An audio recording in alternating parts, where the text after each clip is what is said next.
Ladies and gentlemen, first as ever, I should like to thank Hans and Gulcin for their very gracious hospitality. And second, I should like to congratulate them on the 20th anniversary of this conference. I've never organized anything in my life, and so I admire organizers, especially people who organize something that is as pleasant as this conference. But I have a third reason to thank Hans this year, because I think I've been maybe to 10 or 12 of these conferences, I don't remember how many, because he has at last asked me to speak on a subject on which I am a world authority, namely myself.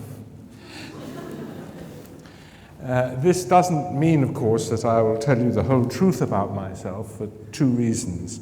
First, no one knows everything about himself, and secondly, everyone has something to hide.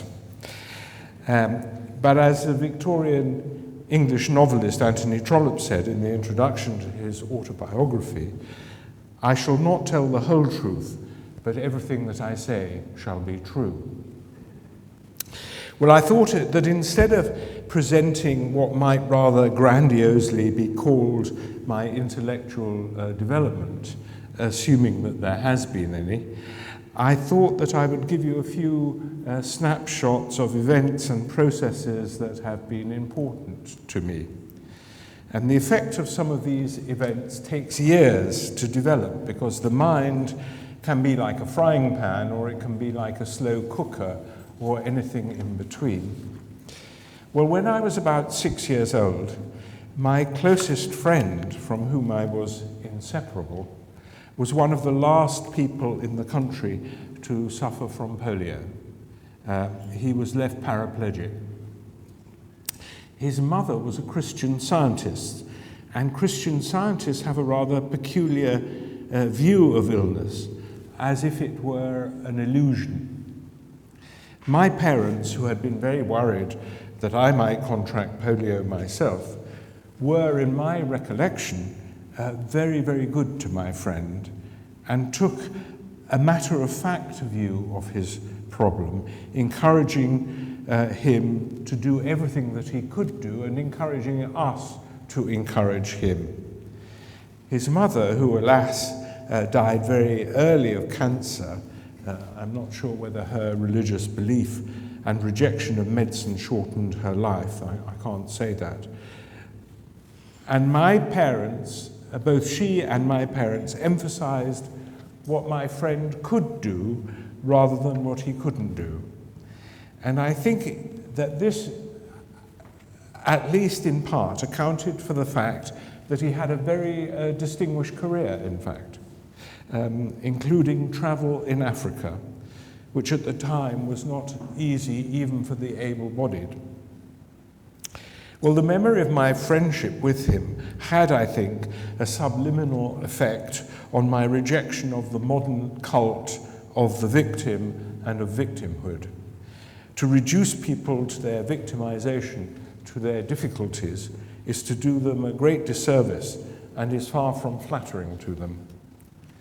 Well, when I was 11, I thought, in common with most boys, that sport, and in particular football and cricket, were important. Sports were important. There was what I thought was a very important cup match in which the team I favoured was playing.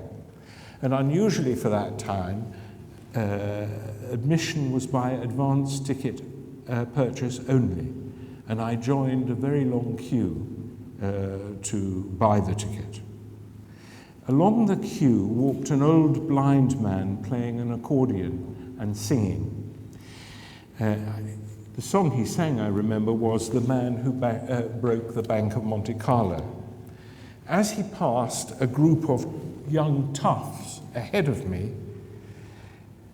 they, who had a portable radio with them, turned up the volume of that radio and drowned out that man's voice, and he was extremely confused by this. He was an old man, and of course he couldn't see what they were doing.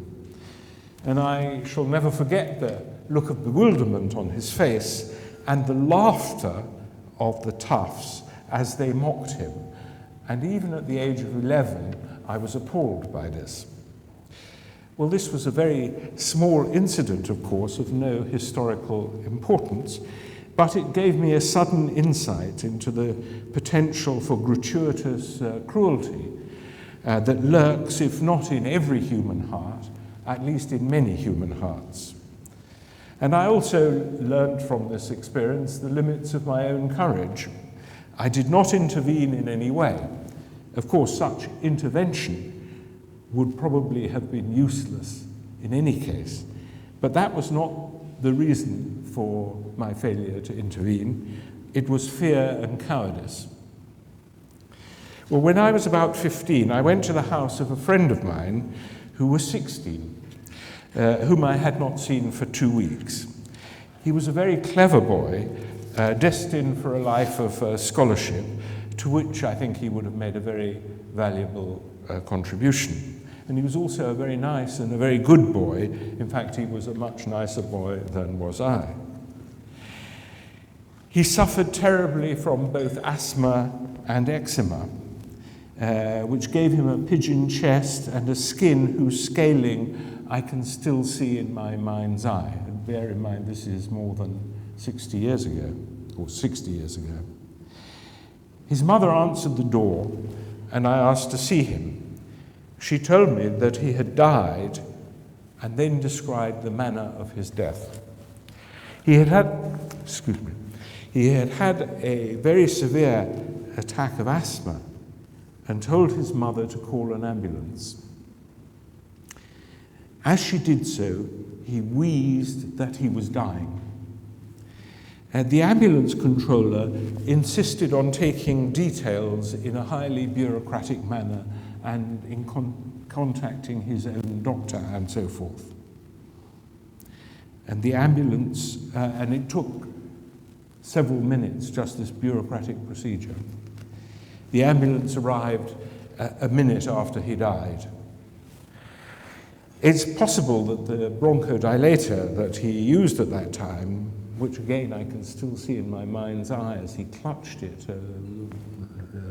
like a lifeline, which was called isoprenaline, played a part in his death. That was not appreciated at the time, that it was slightly dangerous. But what his mother then said startled me. I think she was a single mother, which was unusual at the time. Certainly there had never been any talk of a father. He had an older brother who I think was actually a half-brother. In those days, one didn't inquire into such things. We were much more sophisticated. We understood the virtues of silence. He was a handsome and charming ne'er-do-well who was probably destined for finance or prison, or possibly both. The mother said with unmistakable bitterness, why couldn't it have been the other one?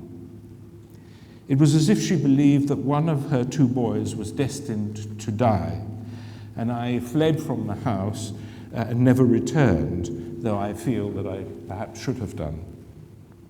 This death, now more than 60 years ago, affected me in more than one way and affects me still when I think about it.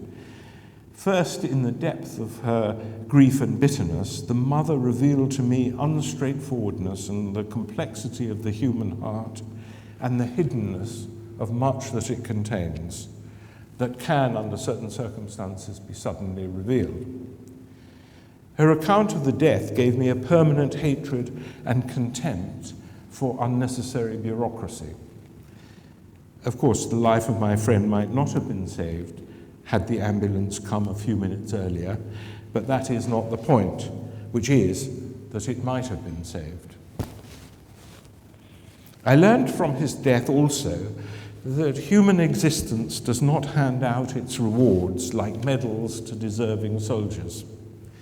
If anything, this boy, my friend, was more deserving than I, and yet he was deprived of life, undeservedly and far too early.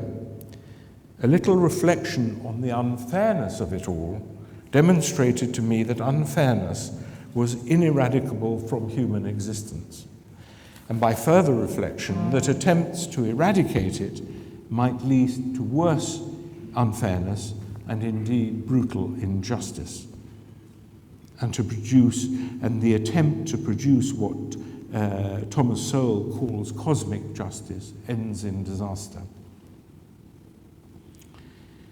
I came to the conclusion that it always required judgment to distinguish the ineradicable from that which can be eradicated.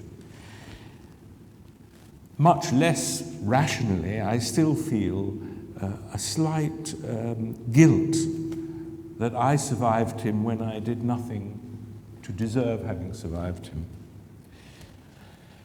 When I qualified as a doctor, I went for 6 months to what was then called Rhodesia. It had been Southern Rhodesia, then Rhodesia, and it's now called Zimbabwe.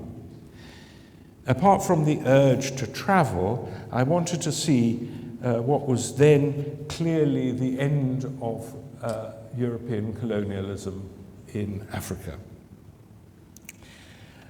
To my surprise, I found the country was very well organized, though of course it was not in a completely just way.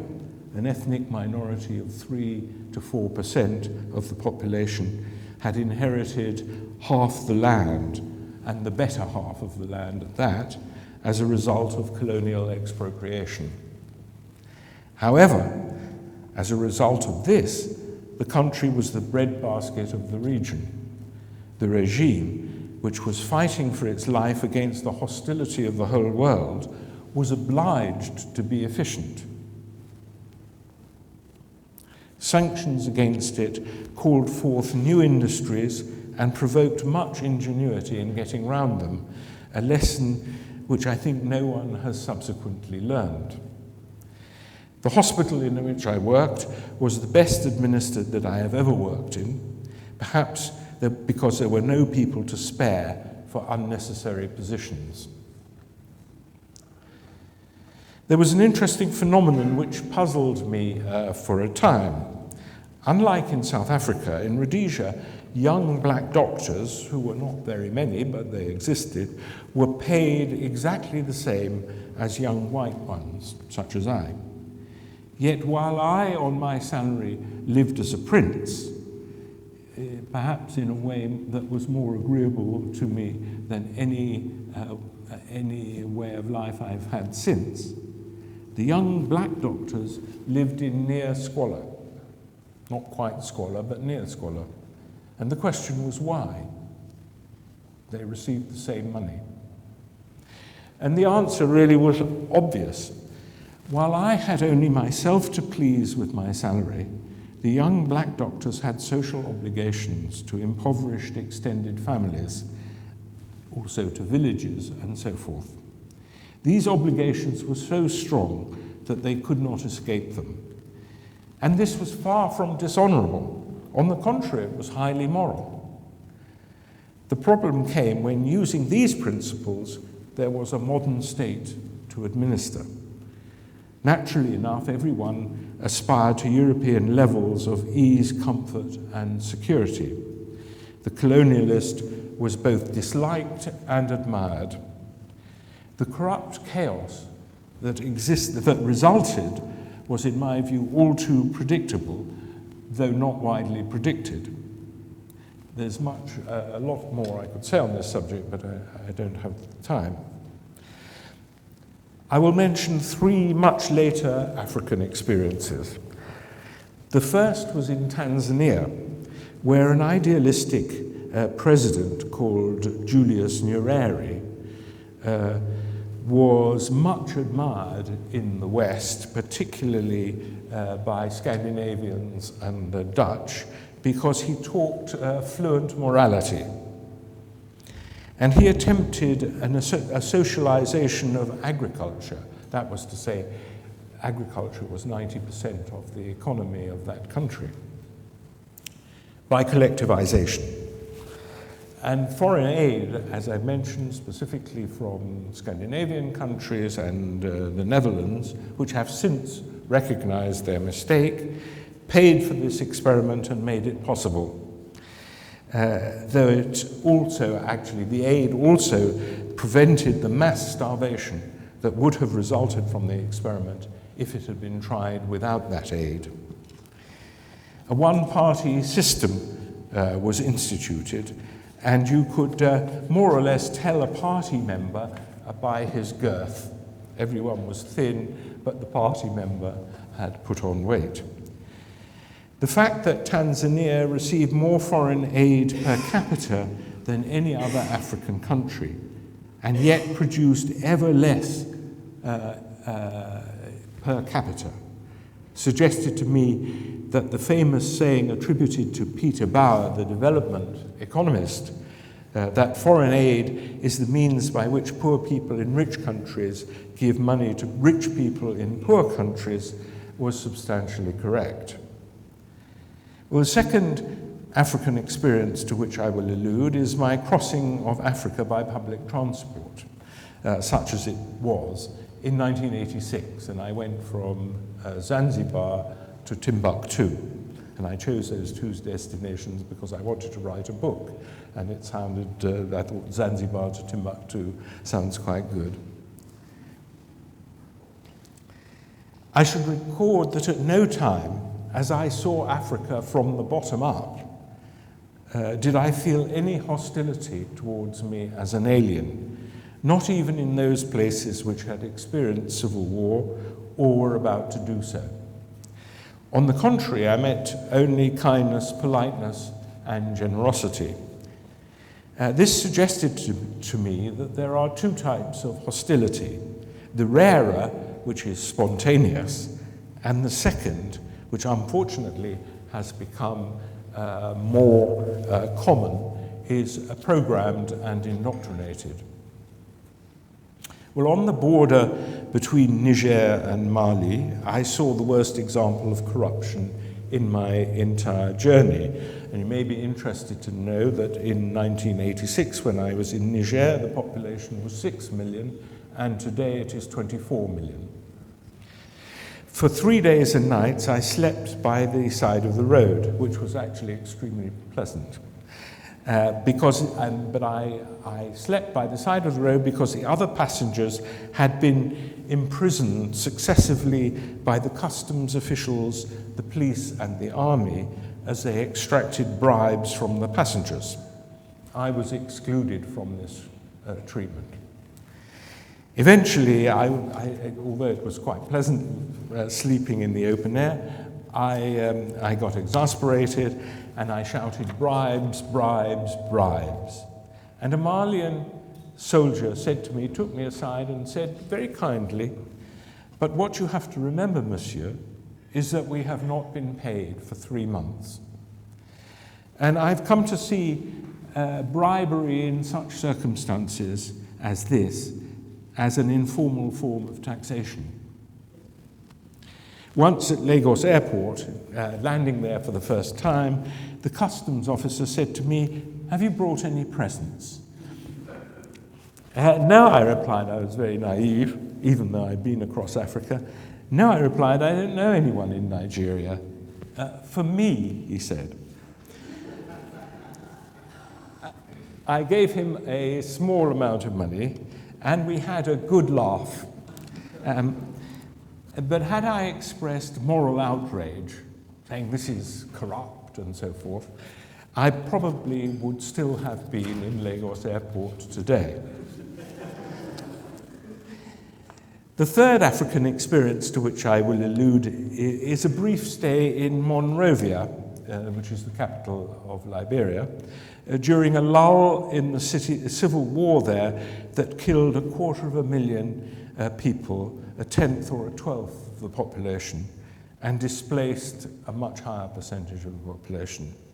Monrovia was very difficult to get to. It was an enclave surrounded completely by rebels, and I went on a boat from the Ivory Coast by a buccaneering Welsh, captained by a buccaneering Welsh captain called Monty Jones.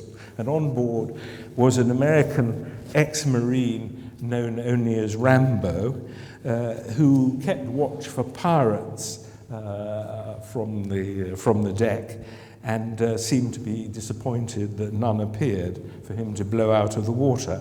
And there was also Serge, a French mercenary soldier who found France unbearably bourgeois and boring and had come to train a militia in Liberia. Well, Monrovia had been destroyed with a thoroughness that beggared description. It was not just the destruction of war. It was not that their bombs had fallen on buildings or shells had fallen on buildings. It was much, much worse than that. It was that almost every vestige of civilization, or of Western civilization at any rate, had been destroyed with a minuteness that bespoke real hatred of it. For example, at the University Hospital, which was very large, it was called the John F. Kennedy Hospital, where open heart surgery had been performed not long before and was now utterly deserted. It was a complete shell. Every last piece of equipment had not so much been destroyed as dismantled beyond hope of repair. So that, for example, the wheels had been sawn off trolleys, every trolley, at the cost of considerable labor. This was not the work of just a bomb or a shell. People had gone through destroying every last piece of equipment. In the Centennial Hall, where presidents were inaugurated and other national ceremonies performed, a Steinway piano, probably the only Steinway piano in the country, had had its legs sawn off, its body lying on the ground, and piles of human excrement were placed neatly round it in a kind of necklace. It was not so much gang rape as gang defecation. Well, I showed this to two young British journalists who had braved difficulties, like I suppose I had really, to come to the city. And they saw absolutely nothing significant in the fate of the piano and found it odd that I did find it significant. Why worry about such a thing in the middle of a civil war? Well, civilization is fragile and not valued by many, including by intellectuals and including by people who benefit from civilization. And people nowadays find many things more important than the preservation of civilization. I'll now refer to another couple of experiences, one from the Central Pacific and one from Central America. The little island of Nauru in the Central Pacific was once the richest place on earth per capita. It was about 10 miles round and its population was 4,000. It was given independence in 1968 when it gained control of the valuable phosphate rock that was mined until then by the British Phosphate Commission that amalgamated British, Australian and New Zealand interests. Well, suddenly this people, who had lived essentially at subsistence level, were very rich. Almost everything became free to them. There was nothing for them to do except import, and they were not very sophisticated importers. They imported huge quantities of rice, tinned meat, Fanta, which they drank 24 cans at a time, and Chateau Yquem. They became enormously fat, consuming on average more than twice as much in calories as a Canadian lumberjack working in a freezing forest. No doubt as a result partly of genetic predisposition, half of them came to suffer from type 2 diabetes, and their life expectancy was not more than the late 40s. Well, there are lessons to be drawn from this. An Australian professor, Paul Zimmet, came to study the medical situation. And at the time, I thought that this was a typical example of absurd academic concern with arcana. But in fact, what he was studying was an important aspect of the future of the whole world. Furthermore, this experience, and I went several times to this island, it convinced me that wealth,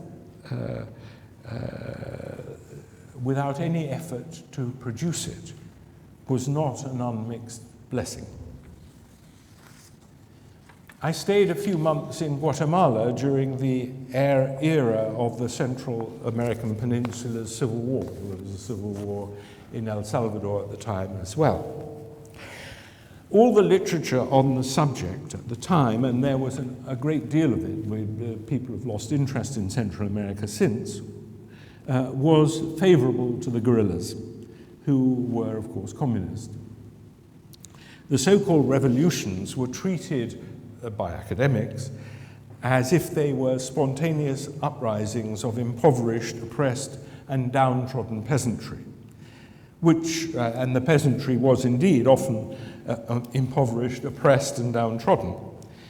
But it was obvious to me that such people were incapable of more than jacquerie, and that revolution required a discontented, educated, and intellectual class. And this was precisely what I found. The ancient University of San Carlos in Guatemala was in effect an armed revolutionary camp at that time. Oddly enough, the traditional extraterritoriality of the university, by which it is meant that the agents of the state were not allowed to enter it, and it was known as autonomy, was respected. But it was tempered by abduction and extrajudicial execution once the students left the university. Rapid expansion of the class of educated people led to bitter disappointment that the society and economy was not able automatically to offer them elite status that had once been the automatic reward of attendance at the university. No doubt this has lessons for us all, not just for Latin Americans. And I should add that the worst of all the Latin American guerrilla movements, the Sendero Luminoso of Peru, began when the government of Alan Garcia decided to resuscitate the University of Ayacucho, in Ayacucho, which was a poor area of Peru, poor even by Peruvian standards.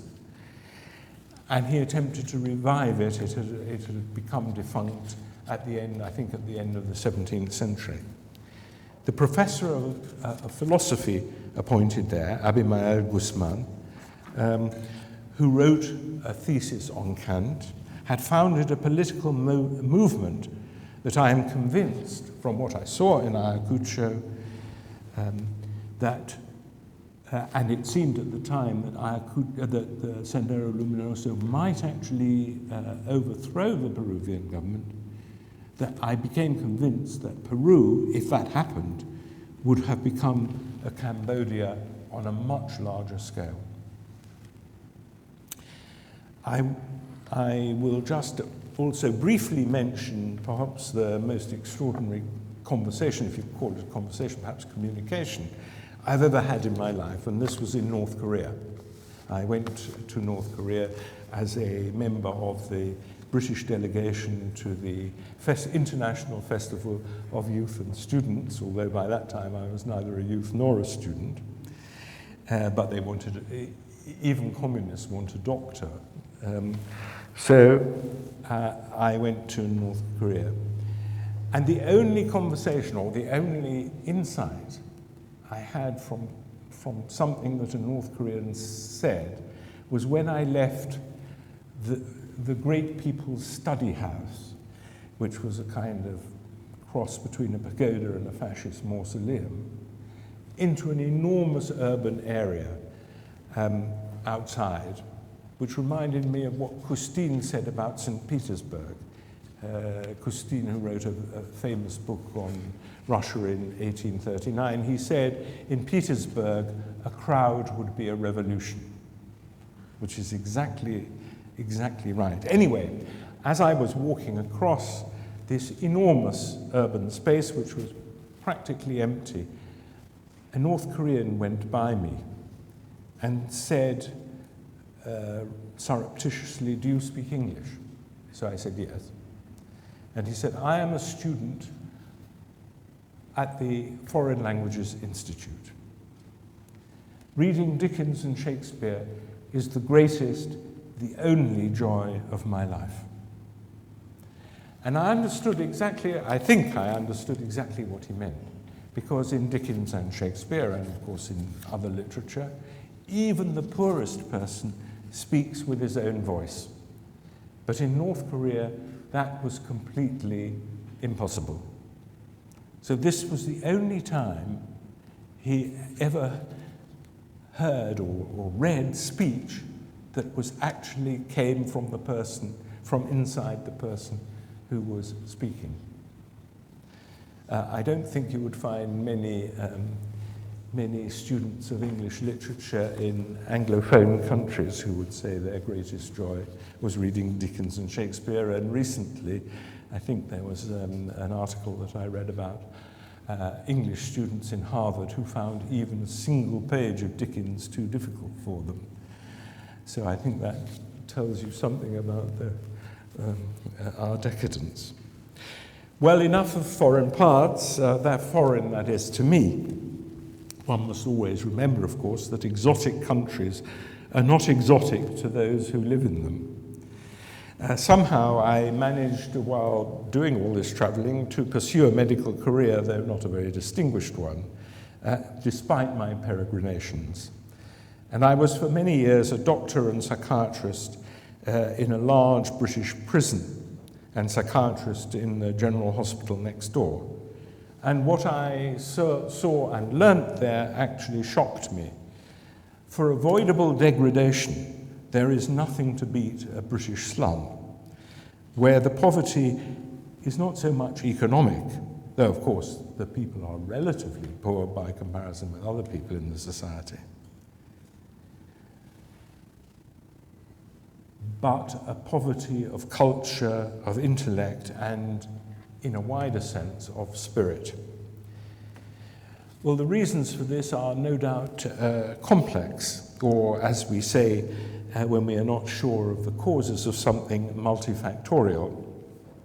But at any rate, I came to the conclusion that the ideas that people had, their conception of the world as it was and as it ought to be, is very important. And that any kind of explanation of their behavior that did not include the nature and content of people's ideas was deeply flawed and inadequate. In other words, you can't just treat people, or you can't explain people without the concept of meaning in their lives. I was much struck by the way in which obviously false conceptions of the idea of the problem of addiction existed, particularly addiction to heroin, and how an obviously false idea, and it wasn't difficult to establish that it was a false idea, became orthodoxy amongst decent, intelligent, and well-educated people, and indeed became, if I might say so, an institutional orthodoxy.